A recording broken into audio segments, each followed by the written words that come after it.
Zoe's hiding place.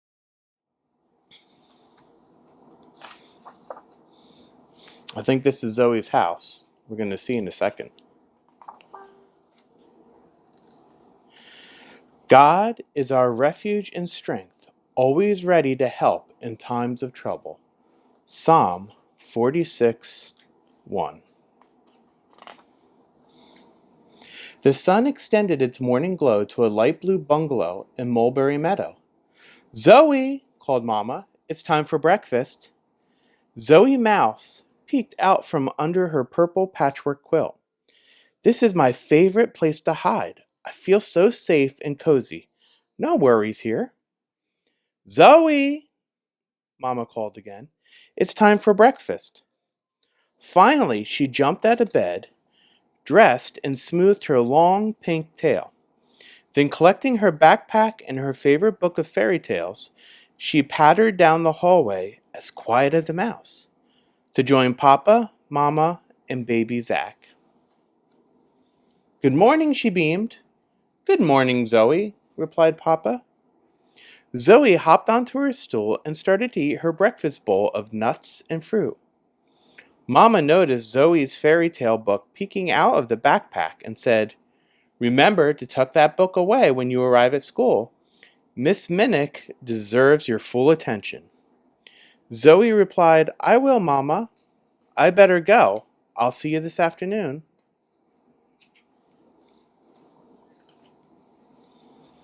With the long walk to school before her, Zoe was free to dive into her book. She read a little, then walked a little, read and walked, imagining each and every detail. She barely noticed her friend Layla joining her along the way. Layla interrupted Zoe's thoughts with her usual string of how do you do's. "Good morning, Zoe. What are you reading? Would you like to sit together in class?" Zoe happily replied, "It's my new favorite fairy tale. I'm trying to finish it by the end of the day. And yes, I'd love to sit together in class." The girls entered through the thicket to where they gathered for school. They hung their bags on some handy branches and sat down on a carpet of clover, waiting for Mrs. Minnick to start the day. "Good morning, class," said Miss Minnick. "I have a special announcement. The Mulberry Meadow Art Museum has invited us back for a visit. We will leave first thing tomorrow morning." Layla turned to Zoe and whispered, "Isn't tomorrow going to be terrific? I can hardly wait." Waking up from her daydream, Zoe asked, "Wait, hardly wait for what?" "Didn't you hear what Miss Minnick said? We're going to the art museum tomorrow. I won't be able to think of anything else for the rest of the day." Zoe sighed. Great. But Zoe didn't feel great. On her last trip to the art museum, there was a painting that reminded her of her favorite fairy tale. She was so busy looking that she didn't notice that the class was leaving. When she looked up, she didn't know what to do or where to go. "It felt like I was alone forever. I never want to go to that museum again," she thought. Walking home after school, Zoe's mind filled with worries.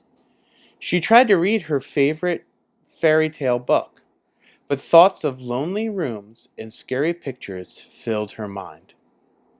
As Zoe neared home, she was filled with fear and worry. Once inside, Zoe hurried past Mama and Zach. She headed straight to her bedroom to be alone under her safe purple quilt. After a few minutes, Mama ventured down the hall to check on her. Zoe peeked out from under her quilt and slowly began to share her worries with Mama. Mama had good listening ears. She said every mouse experiences worry, and I can certainly understand why you feel anxious. We do remember trouble. We imagine it could happen again. We get scared and anxious. We want to keep safe. That's how God made us. It sounds like you might want to stay home from the field trip." Zoe nodded her head yes. Mama continued, "Worry wants you to believe that you are all alone and God isn't with you to protect you. But that's not true. Jesus is with you. He cares for you. I had lots of fears and worries when I was a young mouse. Your grandpa used to read to me from the great book. There is a verse in that book that says, 'God is your refuge, a safe place from trouble and fear.' That verse is true. You can trust God to keep you safe." "God kind of reminds me of my purple quilt," squeaked Zoe from under her quilt. "Yes, but so much better," Mama replied. "God is always with you. Another place in the great book says, 'I will never leave you or forsake you. You are mine.'" "So that means even though I can't see God, He is here?" said Zoe. "Yes," said Mama. "Wherever you go, Jesus is with you. I still have worries too, but I ask Jesus for help. You can't change tomorrow by worrying, but you can tell Jesus your worries. Turn each fear into a prayer. He will help you. And don't forget how important it is to listen carefully to the people in charge of keeping you safe. Some of your worry might be helped if you put on your listening ears when Miss Minnick is talking."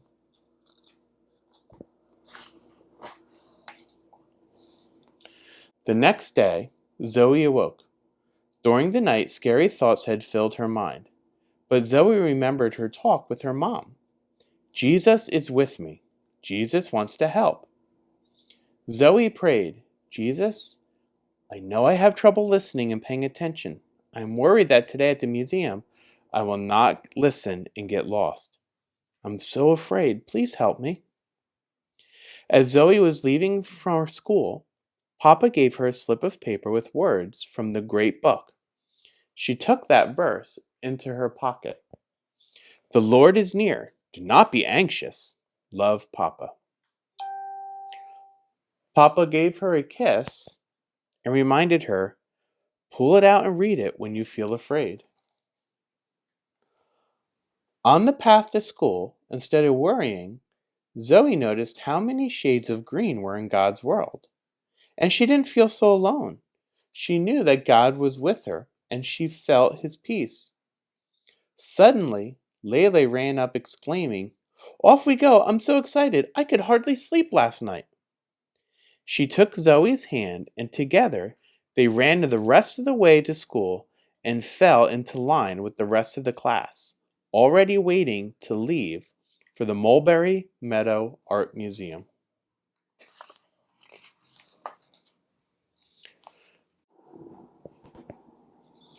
When they arrived at the museum, Zoe took a deep breath and prayed, "God, help me to pay attention. Thank you for your listening ears. Thank you for never leaving me." The great oak tree guarding the entrance to the museum invited them in. The class walked into a room that Zoe had never visited. She was enthralled. "There is so much to see. In all my worry, I forgot how much I love the art museum." Each painting was from a fairy tale. Zoe's favorite was the mural of the mouse and the elephant. She imagined being the brave mouse, courageously approaching the enormous elephant. Lost in the painting, Zoe didn't notice the rest of the class leaving.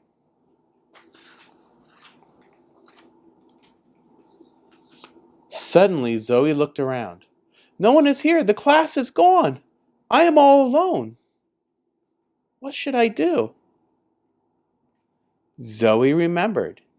She reached into her pocket and pulled out the note. "The Lord is near." Zoe prayed right then and there. "I'm sorry for not paying attention. I'm listening, Lord. Thank you for being near. Please help me to know what to do."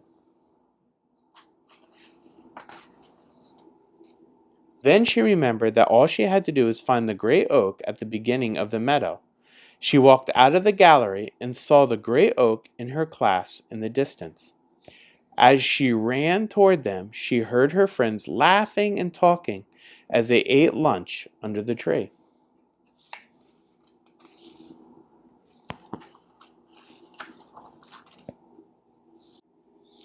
Miss Minnick saw her and exclaimed, "Zoe, there you are! I am so glad to see you. I must do a better job keeping you with the class. Are you okay, my dear?" Zoe replied, "Yes, I am, thank you. I'm so sorry for not following you in the class. I am learning to have listening ears, and Miss Minnick, I am more than okay. I learned a lot on this field trip." The end.